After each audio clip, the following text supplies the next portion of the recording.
Hello and welcome to Co-ople Mode, a couple's opinion on gaming. I'm your co-host Matt. And I'm Rose. Welcome back. How's it been going? How's your week been doing? Pretty good. Filled with Monster Hunts. Yep. It's going to be hard to move on from Monster Hunter. I kind of don't want to. You know, I found a new love. That is the highest praise I can get if I have found a game to put into one of your like 5 best games that you will play for the rest of time. Yeah, like, that's. I would say by this point you've gotten 2. Monster Hunter is definitely a game that I will come back to, and Inscription is the other one that eats away at me. I want to play Inscription again really bad. That itch is starting to come back around. I love that game. All right, you ready to hear about what this week's game is? What fresh hell do you have for me? We're going back in time. Ooh. We're going back to the Super NES days. You are going to play Super Mario RPG Legend of the 7 Stars. Oh, why? I know. See, now, for those at home, I knew the second I said RPG, her face was going to drop. I'm out. I'm gone. Door shutting in the distance. Oh, no. Now everybody's going to find out. No, it's okay. Because, first of all, one of your favorite games of all time is an RPG. I know. So, I know that there's potential for it to work.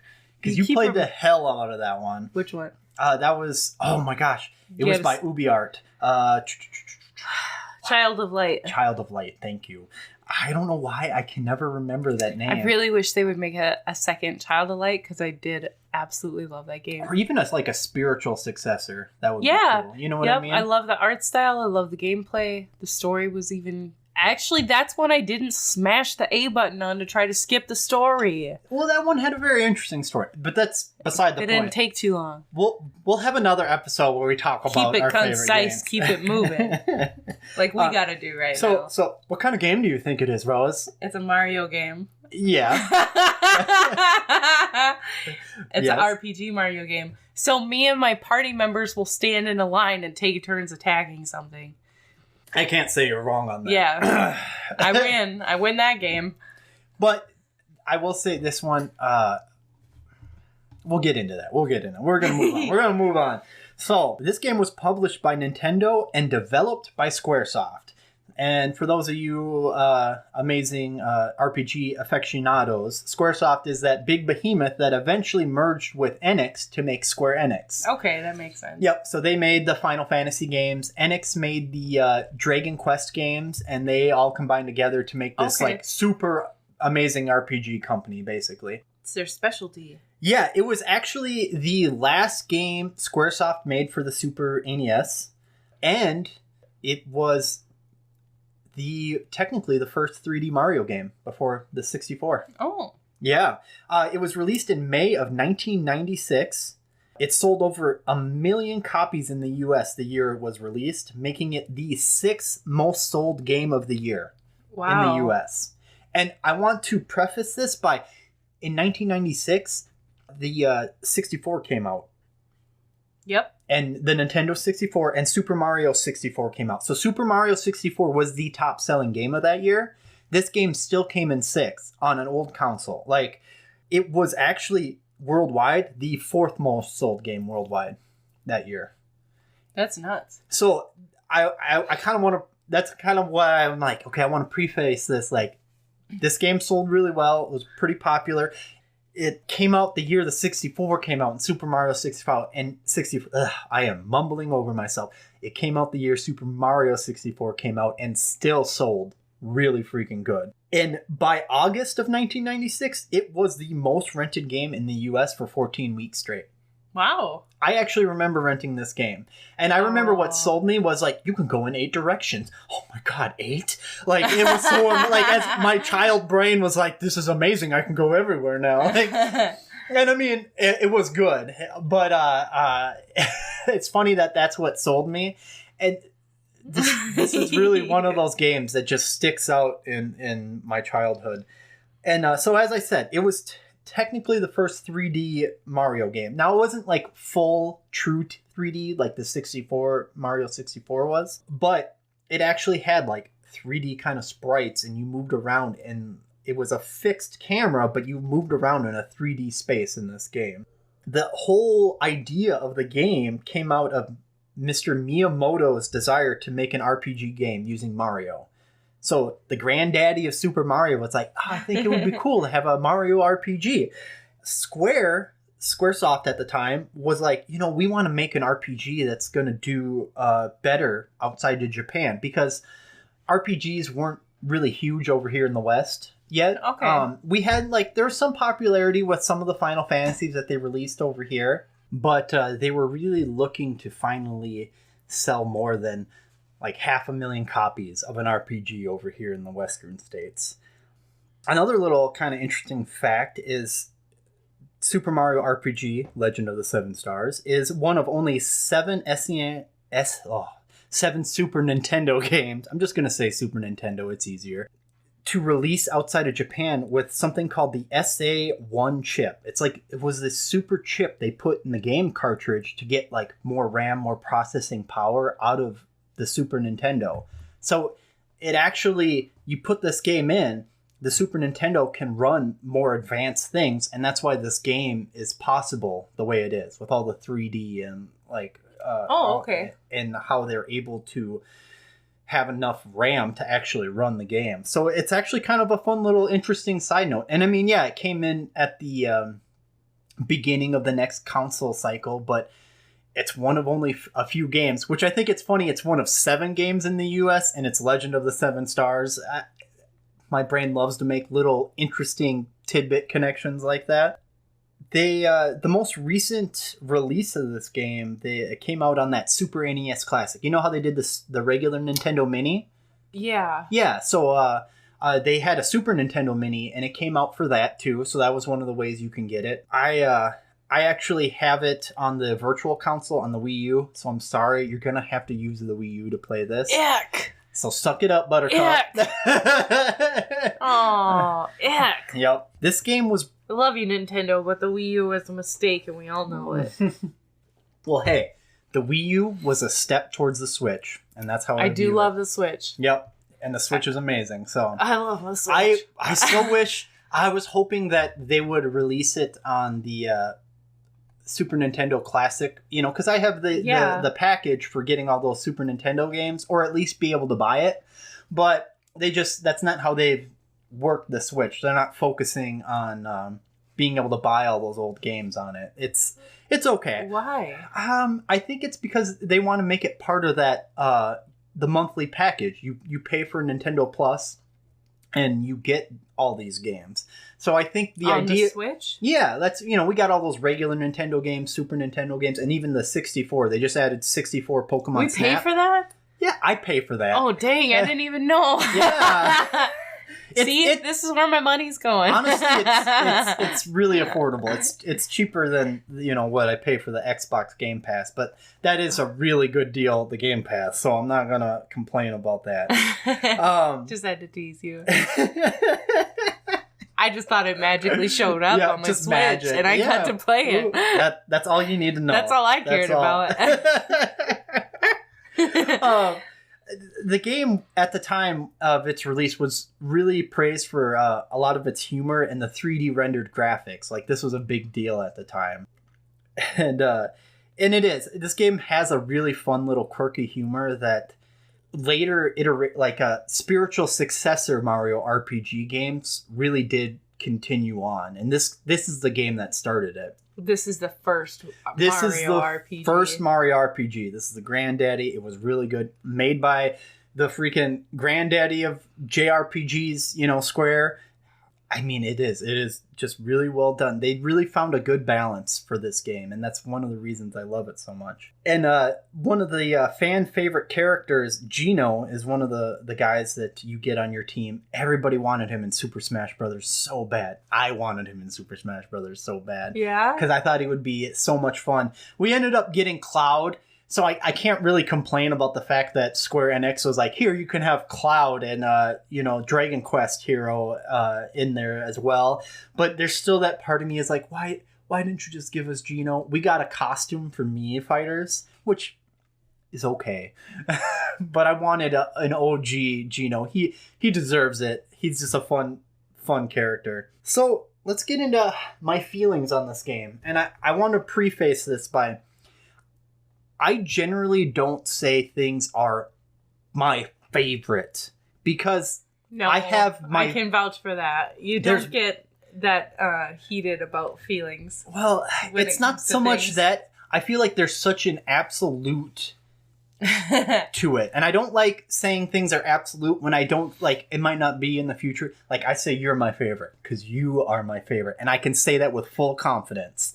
But when it comes to video games, movie, media, it's one of my favorites. So I'll say something like, it's in my top 10. That means it's really good. Or top 5. Really, really good. But if I say something's like in my top 3, this is like, that's creme de la creme for me. And this game is not just top 3 RPGs that I love. This is like a top 3 game of all time for me. Oh, wow. This game hits my nostalgia as a kid. This game has that goofy, fun humor. And how they go about their battle system. It isn't insane in depth, but it's enough to keep you committed to going forward. And the story's fun. It's a fun little adventure. And they have so many little fun nods in the game. You can find Samus Aran in this game. You can find Link in this game. There's like a Final Fantasy secret boss you can find that's super tough. And if you can, like, I've gone and beat him. I've gone through, I should say I've fully beaten this game 3 times. But part of the reason it's only 3 times is because back on the Super Nintendo, because I had it for Super Nintendo, there was this fun thing that would happen if somebody bumped the console while you're playing. It would delete your save files. And I've had my save files deleted, I think, about 8 times over the years. And I've just started again. So it should be a much more, how do I put it? Not enlightening. It should show how much I really enjoy this game. The fact that I was willing to restart it so many times just because I like this game. Addicted is what it sounds like. Addicted. One time I went through and I wanted to find every secret, max level my characters. And I will also say this, like, max level in this game is 30. So it isn't like a ridiculous numbers game, but it's stuff to pay attention to. And this was one of the first games you got Bowser as an ally. I think this was the first time that it happened. And so you can rock old school. Eventually you can have Peach, Bowser, and Mario in your team wrecking stuff. And then you have the game exclusive characters. You got a little cloud person named Mallow and a wooden doll named Gino. And they're all unique in how they play and how you run with them. So I'll start at the beginning. When you run around the world, it's fun. It's 3D. When you get into fights, you know you got into a fight because you ran into an enemy. So it isn't like a random battle like in Pokemon when you run through the tall grass, right? It's you saw the enemy, he hit you. You know you're in a battle. So you go into a battle. And when you do your basic attack, you can't just hit attack, let it go. Because it won't do as much damage. You have to time your hit. They call it timed hits. So when Mario goes to punch, if you hit A again at that right time, you get a second hit. You do more damage. And as you find new weapons, like Mario gets hammers and shells and other gloves, the timing is a little different for all these different weapons. So you actually have to, like, pay attention to battle. So I feel like, as opposed to, like, the old, especially like the first, like, 6 Final Fantasies, when you just hit attack or cast a magic spell, you just do it. That's all tactical and planning how you're doing it. Yeah. This one is more about you stay engaged. You know, you have to pay attention. Otherwise, it's going to take longer. You're going to lose more health. You're going to waste more money buying potion or mushrooms. Sorry, mushrooms are your healing. And the bosses are quirky. Everybody has, like, they're silly. It's kind of like this lighthearted, silly, fun RPG. Like, there's some seriousness to it, but just enough to keep you engaged in what's happening. Like, you want to find out what's happening, or you want to figure out how to get to it. And I mean, come on, it starts out, Princess Peach gets kidnapped, right? By course. Bowser. That's how it starts. So Yeah. guess what your tutorial fight is? You're fighting Bowser. And that's kind of a fun little way. Like, here, this is like your very first fight. And then something big happens. This giant sword comes crashing right through Bowser's castle. You guys go flying out the castle. And then you have to make your way back there. And then you get an actual, like, hey, Toad's like, hey, you want to know how to do timed attacks? And then he actually teaches you about it, like in a fight. So you learn how to do it. And you get fun special attacks you get as you level up. So Mario's special attack is a jump. He jumps up and jumps on an enemy. Does a lot of damage, right? I would hope so. But there's timed things in the super attack. So if you hit that button at the right time, right when he hits that, you do more damage. Or when you get fireballs, you jam on that Y button and try to shoot as many fireballs as you can in the time limit you have. So I've always appreciated the level of engagement you need when you get into a fight. And there's little fun side things you can do, but not so many that you feel like you get overly distracted from the main story. Out of all the RPGs I can think of, I think like this is the pentultimate, I believe I said that right, pentultimate RPG to start someone out on. Because it's enough to keep them engaged and also enough to get them hooked on that other side, that level up, that, you know, finding the secrets. And, oh, if I go the wrong way first, I'm going to find a treasure that might have a weapon that's really useful. Always go the wrong way. Yep. That's the one thing I've drilled into you over the years. Always go the wrong way. It's interesting to talk about this because this does have such a nostalgia factor for me. Because I grew up, I played this, I remember renting it. And I will say, to be honest, before I bought it as a teenager, I rented it, and I was like, back in the day, you only got it for what, one day, right? Yeah, I think so. 1 or 2 days if you were lucky, depending on what your local rental place was. And it was just enough to be like, okay, that was good, but, you know, I want to play Sunset Riders, which was like Cowboy Contra. And I love that game so much. And like, as a kid, that's what was more interesting. But then I got older, and I remember finding this cartridge, and I had a Nintendo 64 at that point. And I was like, I want to try this again. And it had me so hooked again when I came back around, and I played it, no matter how many times my game got deleted until I beat it. I will say I got faster at it. Yeah, I bet. I really appreciate the timed hits because it keeps you more engaged. There's a PlayStation game called Legend of Dragoon that has I'm going to say similar system, so nobody yell at me, where when you do an attack, you actually have to time your hits to complete your whole combo to do the full amount of damage. And I love that level of engagement when you're in those battles like that, because it keeps them interesting. Like, you can mess up. Like, there's some element Child of that. Light had that too. Yeah, right? Yep. The thing about Child of Light was, like, it's all about, hey, push them back in the timeline. Like, you had to pay attention, otherwise you're going to get overwhelmed, right? Or they're going to screw you over. And no, there was just timed attacks. Oh, yeah. Sometimes. Yeah, you're right. Saying. I forgot about that, actually. I played it more than you. Yeah, it's true. I watched you play it quite a bit. Yeah. But you did play that one more than me. But so I can understand what you're saying. Having that timing in there, yep. it keeps you in it in the moments, that you're not just picking. It's the strategy part of an RPG. I get why some people really enjoy that, but to have that extra element of, you can also make this you have a chance to make it a little bit better, hit a little bit harder. Yep. That makes it a little bit more fun. That's nice. And there's a fun little thing they do when you level up. So when you level up, what do you think of when you level up? Your stats go up, right?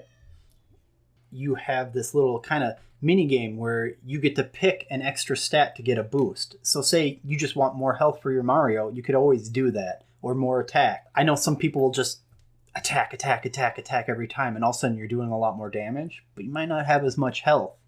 So there's there's always one stat that gets a bigger boost than the others. So if you always pick attack, that stat bonus is going to lessen over time. So there's kind of a balance game there too. So it's just a fun little thing to keep you engaged. Get that next level up. Which thing are you going to go for? I could really gush about all the secrets and all the things I like about it, but I think I'm going to keep this one a little short because I really feel like you got to experience this yourself. And saying that, how would you rate you feel about trying out this game? Be honest. I'm going to hurt your feelings here. It's going to hurt. About a 4. Yeah. I'm not super stoked. The nice way that you speak about it makes me want to play it more. Yep. But just in my experience, I don't usually get hooked on RPGs. I find them pretty boring most of the time. I hate to say this, but like Final Fantasy players, I'm so sorry. It's just so boring to me. It's too slow. I don't know why. Yeah, it's... I appreciate the strategy that can go into it in the later parts of the game, but especially in the beginning when you got to build up everything. Oh my god, it's just torture. And like, I don't know why somebody would consciously choose to play that kind of game. But like you said, Child of Light hit me and hit me hard, and I loved that game. That one did have such a unique story, and I think that's the thing. Some of these Final Fantasies, the story doesn't get you, and if the story doesn't get you, that exposition and the cutscenes is like, no, I just want to skip past this for the game. Yeah. We're really finding that out really hardcore about you. But luckily, this game, I really don't remember it being exposition heavy, and it's... I would imagine not. It's a Mario game. Yeah. It's probably, like you said, it's goofy, it's fun. Yes. I bet I feel like I'll probably enjoy it more than I think I will. I think so. I think you're going to give it higher than a 4. I'm not, like, motivated to go out and play it on my own. Well, that's hard. Sure. Monster Hunter. But, yeah, this one's really not motivated. Like, yeah. I was more interested in Monster Hunter, for sure. Just because I've seen some of those battles, and it's like, yeah, I want to do that. This one, but, like I said, I do think I'll probably enjoy it more than I realize, but I wouldn't play it unless somebody pushed me to play it, like, who are now. So. And that's what this podcast is for me. To push me into things. This is me winning. Me winning. Until he has to hear me complain about it. Yeah, unless she, like, just super, super hates it and then smothers me in my sleep. That hasn't happened yet. With the Wii U. Oh, yeah. Gosh dang it. It's gonna be okay. It'll be fine. It's gonna be fine. All right. So, let's move on. We'll get you to play this, and let's come back and see what happens. Try it out. Whoop, whoop. I'm going to try it out. All right, we'll see you guys in a bit.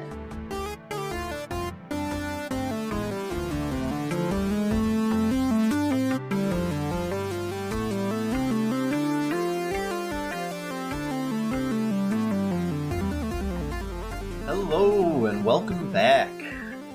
It's been a little over a week, but we're here now. Let's hear about it.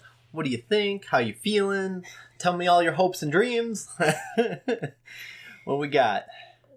Well, the biggest thing right away was it felt so weird holding this giant Wii U in my hands because the Switch is amazing and fits perfectly, and I felt like a little kid holding a giant thing. It was kind of funny to go back to it. It's been a long time since I've used it. I will say, like, ergonomically, the controller actually feels pretty good in your hand. It's very comfortable, isn't it? It is. Yeah. They did a good job on it, and like you said last time, in the end, it got us to the Switch, so it's worth that, for sure. You can see the similarities there. Yeah, right? Like, that was the step before the Switch. I'll also say this, like, when you pick that up, after picking up the Switch is heavier than that screen controller on the Wii U, so for a second, you're like, oh my god, this should feel heavier, and it doesn't. Like, yeah. Which I guess is to its credit, if for something, like, you're holding a controller, you don't want to be, like, lifting 10 pounds while you're trying to Maybe we do. Yeah. We'll have awesome triceps, all of us gamers. Yeah. Sorry, I don't want to get off track too much. Okay, I'm sorry. Anyway, back to the game. Yeah. I started it up and I was really impressed at the way it looked. It kind of blew me away because, I mean, what did you say? This game came out in 96? 96, that right? Yep. It looks really cool. It does. I had never seen it before, and I mean, for an old game, they did make it look really nice. Yes, and I think there's a lot of detail for an 8-bit thing. It's like 16-bit is SNES. 8-bit was the original Nintendo. Okay. I guess I didn't say in the first half it was isometric 3D. So like it's a fixed camera top view, but you can move in 8 directions. But yeah, like it is a really interesting looking game. Like you don't I can't really think of many that I've ever played that look like this Mario game does. It impressed me. Yeah, they really put a lot of thought into it. I mean, I got to give Square credit. Like they really put a lot of thought. It looked like they put a lot of work into it. Yeah. So of course, it opens up with Peach getting kidnapped again, because that's just what Princess Peach does. Yeah. Well, it was like a smash and grab from Bowser on his little flying deal. Just whoop! Swoop! So, Toadstool shows up and gives you a nice quick tutorial. Mm-hmm. And I wanted to give a shout out for that, too, in this game. When you learn something new or a new item, you can choose if you want the tutorial or not, which is a godsend to me. Thank you. I love being able to... I can skip it nowadays. Yes. I love being able to skip that stuff if you want to, but if you need it, you can look at it. They're all really simple and clear, and it shows you how to do what you need to do easily. I like it. Not that it's complicated. If you've played an RPG before, it's all pretty much, copy and paste on RPGs, right? Well, the gameplay is almost always the same. It is. It's very pretty simple. JRPG. This is what you call like that classic Final Fantasy feel. That's a JRPG, right? Yeah. Japanese RPG. Okay. Mario is very much that.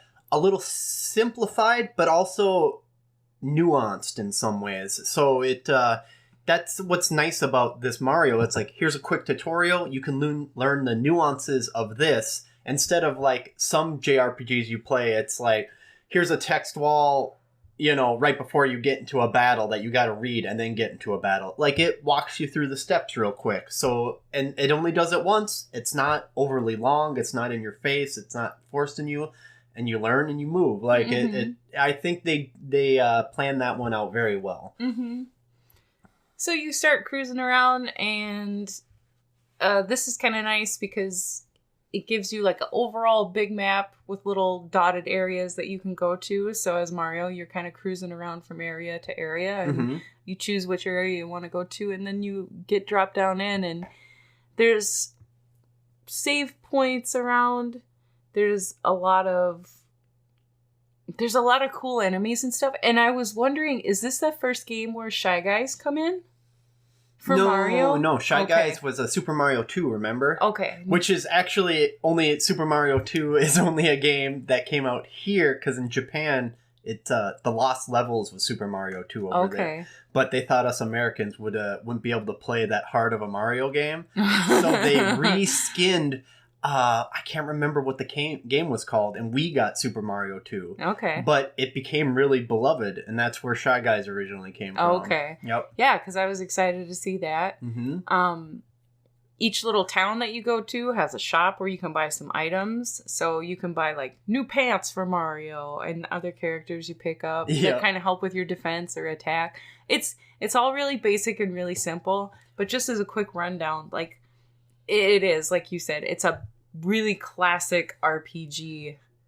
Yeah, and that is something I also appreciated about it, because for equipment for your characters, they each get a weapon, an armor, and an accessory. An accessory, yeah. And then, like, I'm used to playing games now. It's like, okay, you can have 1 to 2 weapons, one for each hand, depending on what kind of weapon you equip. You can have an armor, you can have boots, and then there's an accessory. Like you get some, especially like if you played WoW, there's like a bunch. You're trying to min max, and this is very easy. You look, and you can easily optimize your loadout. It tells you what you can equip on which character too, which I appreciated. So highlighting and stuff. Yes.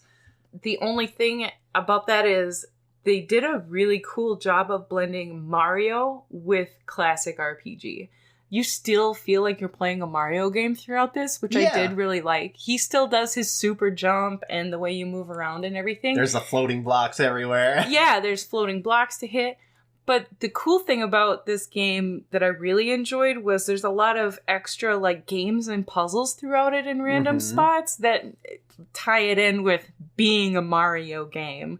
Like you go to a tadpole pond and you got to jump on tadpoles throughout and like I'm a music explaining bars. it. It's music bars. The Yep. tadpoles are the notes, and you got to play the right song to get something from another character. Yeah, you get like an item. Yep. You end up on Yoshi Island, and you meet Yoshi, and you decide to do a race against another dinosaur. Oh yeah, you made it to Yoshi's Island? Cool. Oh yeah.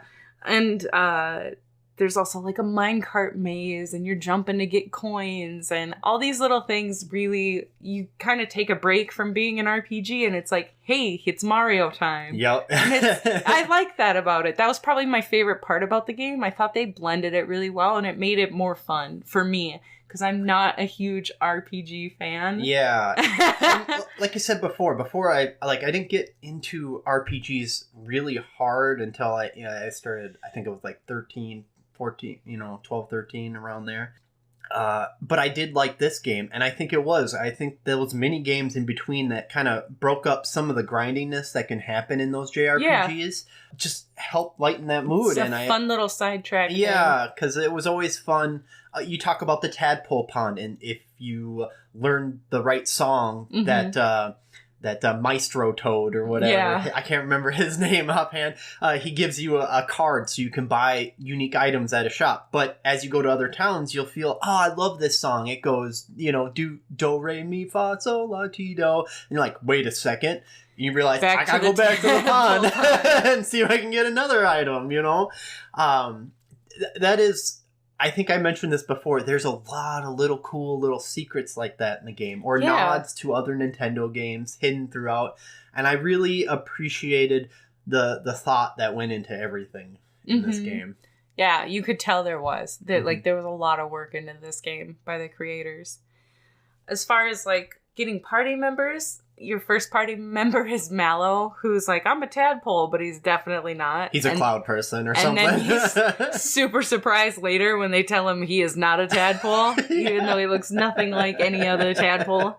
It was funny. But I noticed something, and we had kind of talked about it that night when I got Mallow, was it's funny to me how like every RPG I've played, the second party member you get is always this squishy little magic user.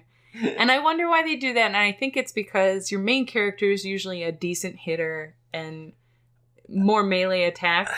So they got to give you... They're trying to balance it out like immediately. Yeah. But it's... I don't know. I just noticed it. It's not that I disliked it or anything. I just thought it was kind of a funny thing where we always kind of do that same recipe every time. I do think it would be interesting to have a main character start out as like a squishy mage, and then you find somebody who's going to defend beefy you. And can help. Yeah. It'd be fun to spin it a little bit. That's all. I think that I don't know. Part of that's the stereotypes of JRPGs, because even though like they can get boring, people kind of look forward to them at the same time. It's an interesting thing that can happen in games. And it just, something about your protagonist. He's got this sword. It's very heroic. Like, I got my armor, I got my sword, I'm out there, I'm out front, I'm the tough guy. Like, I put my body on the line. And I think that translates as more heroic and more brave than some guy that's like, hey, you got to stand in front of me so I can like save the that's day. Very true. You know what I mean? Will you come with me and help me? Help me, please. I'm so squishy. That's kind of a good point. It's hard to move a story along when you have a weakling like traveling around. I need a bodyguard. I mean, I guess there are certain Final Fantasies where you can pick your starting classes. And you could just roll all mages if you want. I mean, it's tough/easy depending on how you do it. Right. But that is an interesting insight you got when you were playing. Mm-hmm. So Mallow's, I was thankful to get Mallow. He's the only character that I'd gotten in the game that had a magic move that hit all enemies at once. I didn't finish the game, though. I never did get to Princess Peach. And I kind of couldn't help myself. I'm not going to lie. I put in a decent amount of time in this game. You did. I got Mallow, and then the second character you get is Gino. Yep. Who's kind of a mix between melee and magic. Yeah. He's got some... is he like a scarecrow or a wooden puppet? He's like a wooden doll that was brought to life. That's so right. like a spirit was trying to find a form to help find those star pieces, stars. And he saw this kid's toy and was like, yeah, this is what I want. So he just kind of hangs out with Mario and is like, I'm going to come with you. We're going to find all these stars. Yep. Gino, I was kind of like, indifferent, kind of neutral on. I didn't really like him. I didn't really dislike him. Yeah. I don't know. It didn't feel like he had anything special to me. I don't know. He didn't feel especially useful.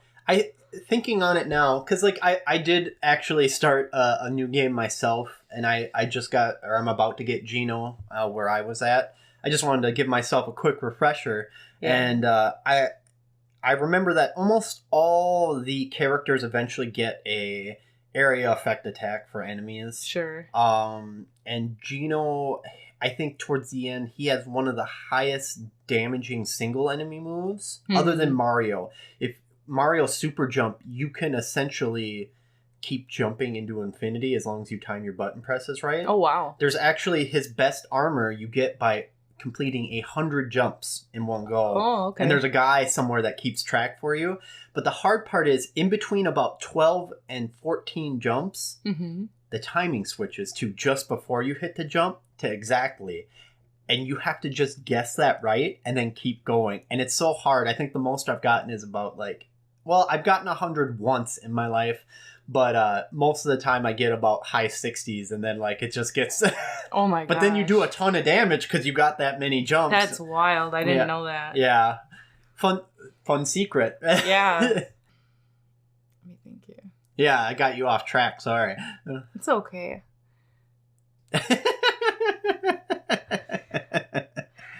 Kind of went further with Gino, and then I did get Bowser on my team. Nice.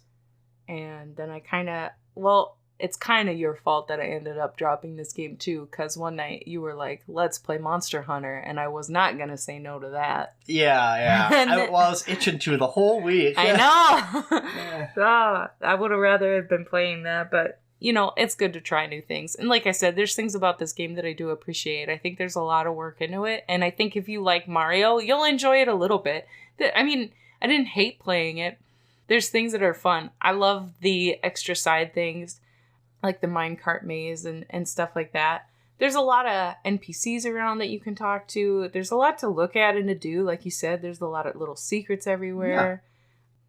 And the world just interacting in it is kind of fun. Like little flowers that spin that you jump on, and you got to jump off of them at the right time to move forward. And little gimmicks around the world. Yeah, all of that is pretty fun. Yeah. I do like that. I think it's just the RPG thing that it's funny how that can either really hit well with me or just, oh my gosh, why does anybody play this? And I can't, I don't know. It gets really grindy, really boring for me. It's hard. That is a staple pitfall for RPGs.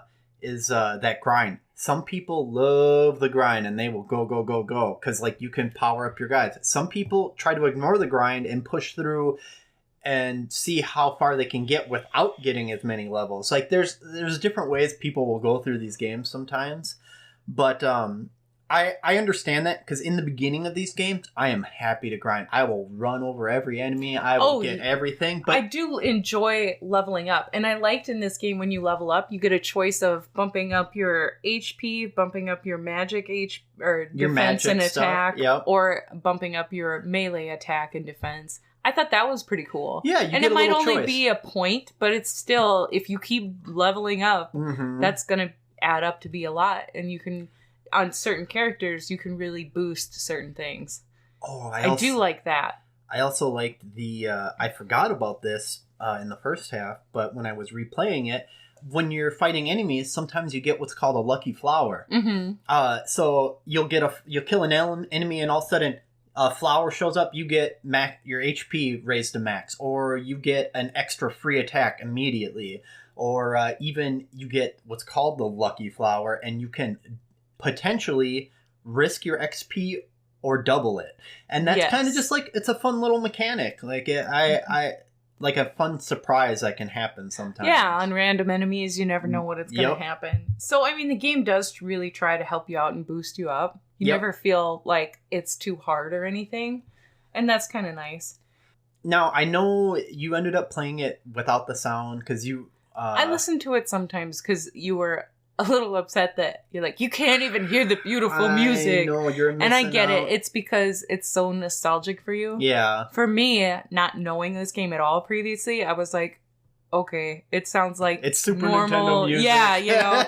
And I think the way you feel about it is the way I feel about Super Mario 3 music. Yeah. I'd be like, turn that shit up. We gotta listen. Get me pumped for level 4. Yeah, I get it. You know, it does. It gets you in the mood and like in the mindset for it. I get it. It wasn't bad, but I was just kind of indifferent. That's I was like, oh, it's all right. No, like I said, I know that I do have some nostalgia glasses for this game, but I do also feel like there is a reason why so many people love this game, even far after the fact. I mean, it's came out years and years and years and years and years ago, right? Mm-hmm. And I always appreciate that you can see and enjoy things in the game for what they are, and even if you might not be feeling that JRPG grindy stuff in this game, you still can appreciate other things about the game. Yeah, and the RPG side of it, just because it's not my cup of tea, doesn't mean that it was bad, because it was all done really well. Yeah. Like I said, the game really does try to get you moving and level you up and get you characters, and I do appreciate that about it. It's not super slow-paced, it's just that basic gameplay. So if you like games like that, you will definitely enjoy this one. And like I said, I think if you like Mario games in general, you will enjoy a good portion of this game, and it's worth trying it out. The bosses that you fight are a lot of fun sometimes. They get kind of wild. They can be it does a good job of getting harder and harder at everyone. Yeah. And it does get a little trickier as you go along, and you got to use some strategy. I like that about it. Yeah, about you come RPGs. you come across some new enemies. So some enemies might turn you into a scarecrow. That's a status effect. Or in a the game. mushroom. Or a mushroom. Or you get poisoned. The mushroom's kind of fun because you heal a little bit between turns, even though you can't do anything. Or you get scared and your attack goes down. Mm-hmm. So then you learn when you get into a fight, oh, this is the enemy I gotta take out before they start status affecting me. And, like other ones, there's enemies that have certain weaknesses to certain kinds of attacks. Yes, yeah. Or magic attacks, and figuring that out is always a fun curveball, too. Yeah, they're not very clear on some of those. Some of those they're not, and that's not so bad. It's part of the game and learning how to play. It's not like it's super hard to figure out. There's enough enemies everywhere that you're going to get many chances to fight this if you want. You can avoid them most of the time, too, like the random little guys walking around. Yeah, you don't have to fight every if single you person. want to, keep grinding super hard, you'll figure out what hits better. So did you finish... Last I saw, you were in the Mole Mountain, right? No, I'm past that. Oh, so you fought the Axum Rangers? I don't know. I don't remember. Oh. I got to somebody stole Princess Peach and took her to a fortress, and that's where I got or whatever. Yeah, that's where I got Bowser. Booster stole the Booster princess. Stole princess. She fell from the sky. That was a sign from God for me to marry her. It was kind of cute because Bowser was crying, and then he turns and sees Mario, and he's like, I gotta act tough. Yeah. He's like trying to pep talk himself. I liked that little moment. It was pretty funny. That was some fun things. I enjoy that. And then he's like, I guess I'll join you because I need my princess bag. I will, going forward in Mario RPGs that came after this one. This is the original, the OG. So you got Paper Mario, the Mario and Luigi Superstars for the Game Boy Advances and the DSs. They're really great Mario RPGs. So if you like this one, these are ones you follow. But they really followed this lighthearted tone. Like, Bowser has more of these feelings than he's just a bad guy. He's actually he's trying to do these things and he always fails, but he's sad about it, but he keeps trying. So you almost have some kind of respect for Bowser in that way. And A+ in tenacity. Yeah, you got to give them that at the very least. Keeps trying to marry that poor girl. Yeah. I want 2 kingdoms, not just one. Yeah, if this game interests, if Super Mario RPG for the Super Nintendo interests you at all, any of those Mario and Luigi Superstars, and even like the first couple Paper Marios, definitely something to try out and see if it's your jam. They might be easier or harder to find. This game's a little trickier nowadays. To find? Well, either you have the original Super Nintendo, if you have the Super Nintendo Mini or the Retro series that they had, it's on there. Okay. It's one of those games. And the other way is if you have a Wii U. If you have a Wii U, you can go on the store and get it. And to get it nowadays, you have to buy a card to be able to buy things on the Wii U because they don't accept credit card on the actual Wii U store anymore. So you got to do it a little roundabout. Okay. But honestly, it could have been harder, and it worked out pretty easy. So I'm not complaining about it. Yeah, it wasn't too bad. So I was trying to think about, as I was playing this, because you brought up Child of Light. That's an RPG that I played on the Xbox years ago. And I played this game all the way through and played it again all the way through and then started a third time. Yeah. Because I loved it so much. Yep. And it's weird to me that I love that one so much and played the heck out of it. And this one, I'm like, I'm okay if I never play this again. They're really similar in a lot of ways. It's definitely got some JRPG elements in that game for sure. The gem system alone, the fusing and collecting on that, I know, and I went ham for that. I loved it. I don't understand what hooks me with that one versus this one. Well, I think that's something that we can explore maybe going because forward. It's shorter? Yeah. I or suppose do you think it's about the same length? It's probably actually, close. They're pretty close, because you got Bowser. You were probably about halfway through. There's only 8 or 7 worlds in the game. God, I felt like I worked so hard at it, and it took forever.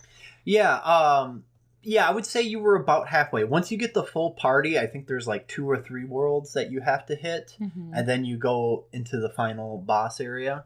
But it's also like how you're moving around the world. In Child of Light, you kind of can like, eventually you're flying around that map. The whole map is 2D, very Metroidvania. It's not fast though. No, it's not. Oh, that reminds me. That was another funny point. I didn't know you could run as Mario around the world. Yeah, I'm just slowly never walking. Thought to press Y to run. Maybe that's why it was taking me so long. One night you look over, you're like, you can run, right? And I'm like, how? Nobody ever told me that. He's like, press Y.